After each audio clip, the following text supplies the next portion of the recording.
सभी को नमस्कार। आप सबका वेलकम है ऑन माय यूट्यूब चैनल जिसका नाम है साहिल मलिक व्लॉग्स। अगर आप न्यू हो तो जरूर सब्सक्राइब और शेयर कीजिएगा वीडियोस को। आज का सेशन रहेगा मैं र को ल क्यों बोलता हूं और स को मैं श क्यों बोलता हूं और क को मैं न वाली नेजल साउंड क्यों निकलती है। तो देखो, सबसे पहले ना आपको इन तीनों अल्फाबेट्स का राइट मेथड आपको अंडरस्टैंड करना पड़ेगा। You have to understand the correct and the right method first. र का राइट मेथड क्या होता है? हमारी जीभ दांतों के पीछे ऊपर, दांतों के पीछे लगती है। फॉर एग्जाम्पल, अगर ये मेरी जीभ है, दांतों के पीछे ऊपर लगी, हल्का सा बेंड हुई और वाइब्रेशन हुई तो वो र की साउंड निकालता है। फॉर एग्जाम्पल र, ड्र। हल्की सी जीभ नीचे आती है, अगर वो हाफ तक अगर आपकी जीभ नीचे आ रही है तो वो ल के अंदर मिक्स होगी। क्यों? क्योंकि ल की पोजीशन हाफ तक जीभ जब आती है तो वो ल की साउंड निकालता है। तभी लोगों को लगता है कि सर मेरा र में ना ल मिक्स हो जाता है। वो इसलिए होता है क्योंकि हम एक तो र को बोलने वाली जो पोजीशन है दांतों के पीछे ऊपर वाइब्रेशन के साथ हम उस चीज को, जीभ को हाफ बैंड तक लेके आ रहे हैं। और अगर वो साउंड ल की जगह आएगी तो ऑब्वियस सी बात है वो ल की साउंड ही आपको देगी। फिर हमें लगता है पता नहीं क्यों हो रहा है। तो इसकी जो गलती हम करते हैं मेजरली यही होती है कि जीभ की पोजीशन का ध्यान रखिए, ठीक है ना। फिर भी अगर कोई चीज नहीं समझ में आ रही तो आप एक ऑनलाइन सेशन लेके देख सकते हैं। आपको लाइव दिखाया जाएगा कि र की साउंड आर अल्फाबेट करेक्ट कैसे हो सकता है। अब लोगों को ये भी कंफ्यूजन है कि सर मैं इंग्लिश में भी अगर मैं सही बोलता हूँ या हिंदी में, इंग्लिश हिंदी कोई लैंग्वेज मैटर नहीं करती। प्रॉपर साउंड अगर आपको निकालनी है किसी भी अल्फाबेट की तो हिंदी में ज्यादा प्रैक्टिस कीजिए। इंग्लिश में प्रॉब्लम ज्यादा नहीं आती क्योंकि majority of the alphabets in English वो साइलेंट हो जाते हैं। क्यों? As per English pronunciation. तो हमें लगता है कि मैं शायद सही बोल रहा हूँ इंग्लिश में, लेकिन ऐसा नहीं है। क्लैरिटी अगर देखनी है किसी भी अल्फाबेट की तो हिंदी में प्रैक्टिस कीजिए और अपना वीडियो बना के देखिए, वहां क्लियर हो जाएगा।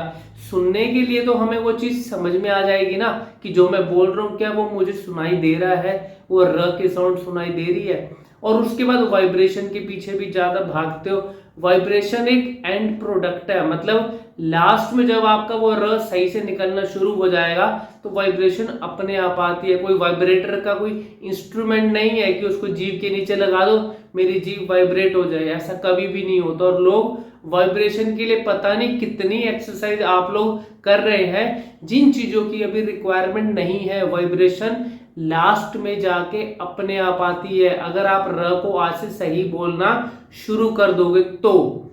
आज से सोचो वाइब्रेशन आ जाए और मैं र मेरा पता नहीं ठीक हो ना हो, वहां कभी भी ठीक नहीं हो सकता, ठीक है। फिर उसके बाद आता है स को श।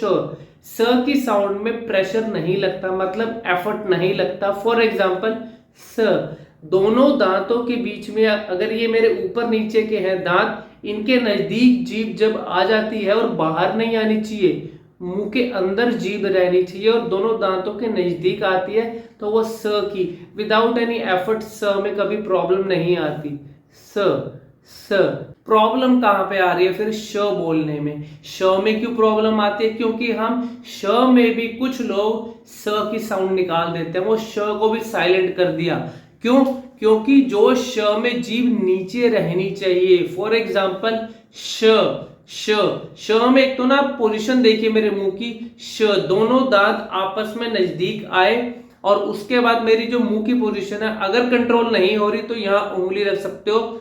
श श श, ऐसे आपकी श की साउंड क्लियर हो जाएगी। और जीभ को नीचे रखना है, जीभ का ध्यान रखिए क्योंकि जीभ से ही सारी साउंड निकलती है।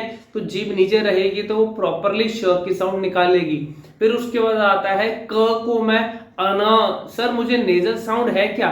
नेजल साउंड का मतलब क्या होता है? नाक के थ्रू आपकी हर अक्षर में आवाज आना। कुछ अल्फाबेट्स में नेजल साउंड आ जाती है अपने आप, वो एक नेचुरल प्रोसेस है। लेकिन अगर आप सोचो हर एक अल्फाबेट में अगर मेरे नाक से आवाज आ रही है वहां नेजल साउंड है। फॉर एग्जाम्पल न बोलता हूं, अगर मैंने न बोला या अना बोला तो वहां पे नेजल साउंड, ऑब्वियसली बात है ना, नेजल का मतलब ये न वाली साउंड। तो वो नाक से अगर हवा के थ्रू अगर आपकी साउंड निकल रही है तो वो नेजल साउंड है। लेकिन अगर मैं क बोल रहा हूं मोस्टली हर एक अक्षर पे हल्का फुल्का नाक से आवाज आती है, तो इसका मतलब ये नहीं है कि मुझे नेजल साउंड है। क्लैरिटी मेरी कितनी आ रही है, फॉर एग्जाम्पल आपको देखो लाइव दिखाता हूं, मेरा नाम साहिल मलिक है, ये नॉर्मल वे में बोला। अब एक और एग्जाम्पल, मेरा नाम साहिल मलिक है, अगर नाक बंद कर दूंगा तो ज्यादा नेजल साउंड आती है। अब यहां कंफ्यूजन क्यों हुई, क्योंकि नाक के थ्रू भी कुछ साउंड हमारे प्रॉपरली मुंह और नाक का जब कोऑर्डिनेशन होता है तभी वो प्रॉपरली साउंड देता है। अगर मैं नाक को बंद करके बोलूं तो ज्यादा नेजल साउंड आती है। आपने कभी भी कंफ्यूज नहीं होना कि मुझे नेजल साउंड है या नहीं, ठीक है ना।